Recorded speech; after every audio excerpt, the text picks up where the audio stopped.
Hello मित्रों, केम छो? मजामां? हूँ पण मजामां।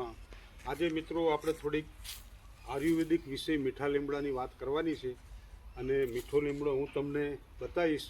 મીઠા લીમડાના 100 બીમારીઓનો ઈલાજ છે આ મીઠો લીમડો અને આયુર્વેદિક દૃષ્ટિએ મીઠો લીમડો મિત્રો બહુ સરસ અને સારો છે। જો એનો આયુર્વેદ તરીકે ઉપયોગ કરવામાં આવે તો 100 બીમારી હમું રક્ષણ કરે છે।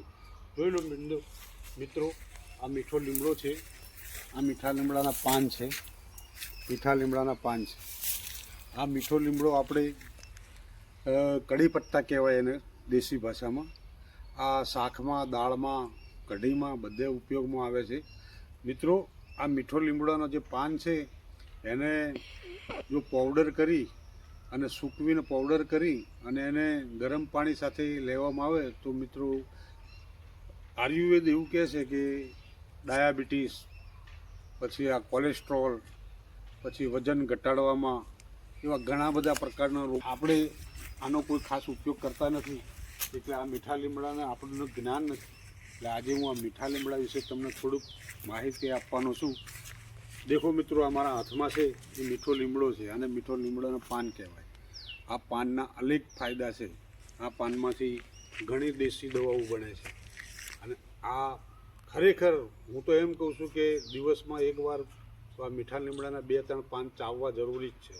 આની અંદર બહુ સરસ આયુર્વેદિકના કહ્યા મુજબ બહુ સારા એવા ગુણ રહેલા છે અને બહુ કહેવાનો મતલબ કે આ દેશી લીમડાનો ગુણ વધારે છે। મિત્રો,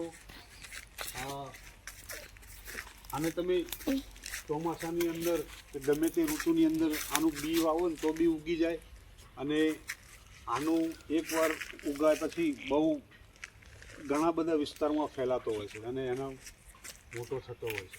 માટે બાકી એને આપણા હાથમાં પકડીએ ને તો એટલી મસ્ત સુગંધ આવે ને કે એવું લાગે કે જરા હાલ જ ખાઈ લઈએ આપણે, એટલી મસ્ત। અને જે ઓરિજિનલ લીમડો હશે મીઠો લીમડો એની સ્મેલ મિત્રો બહુ સારી આવશે। સ્મેલ વાળો લીમડો હોય ને એ દેશી લીમડો કહેવામાં આવે છે। એટલે આયુર્વેદિકની દૃષ્ટિએ આનો બહુ મસ્ત અને જોરદાર ઉપયોગ થાય છે। મિત્રો, હવે આ જો મીઠા લીમડાનો વિડીયો મારો પસંદ આવ્યો હોય આપને, અને જો વિડીયો પસંદ આવ્યો હોય તો મિત્રો લાઈક, શેર અને સબસ્ક્રાઈબ કરજો, તેમજ મને સપોર્ટ કરજો, બરાબર।